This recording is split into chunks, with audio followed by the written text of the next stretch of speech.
Here on beautiful Grayton Beach, Florida today. It's a wonderful day here in the middle of January. As you can see, it's just absolutely beautiful.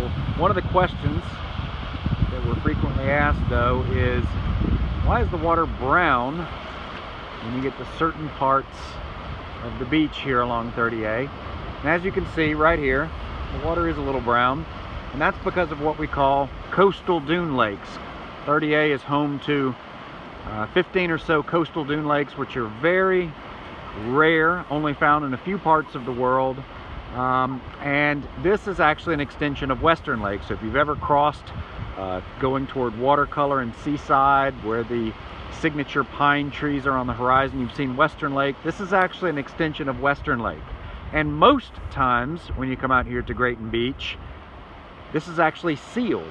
So you can actually walk across from this sand right here and continue to walk from, say, Watercolor or Seaside all the way down to Blue Mountain Beach.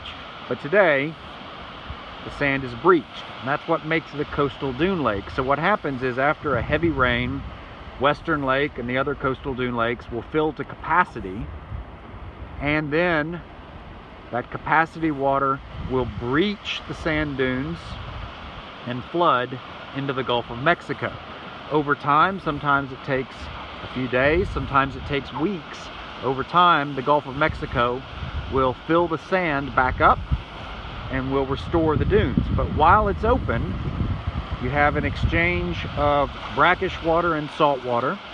You have an exchange of various sea life, including fish and all sorts of other critters that go back and forth between the Gulf and this coastal dune lake.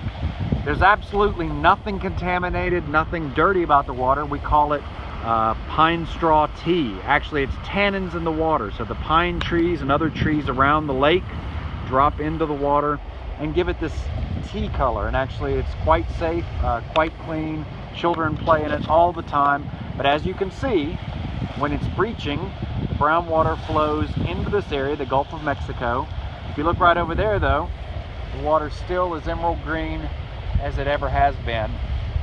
And once this wall right here reseals with our sugar white sand, it will restore everything back to a balance until the next rainfall opens up the lake again. So I hope that helps explain why sometimes we have a little bit of brown water right here along the shore on 30.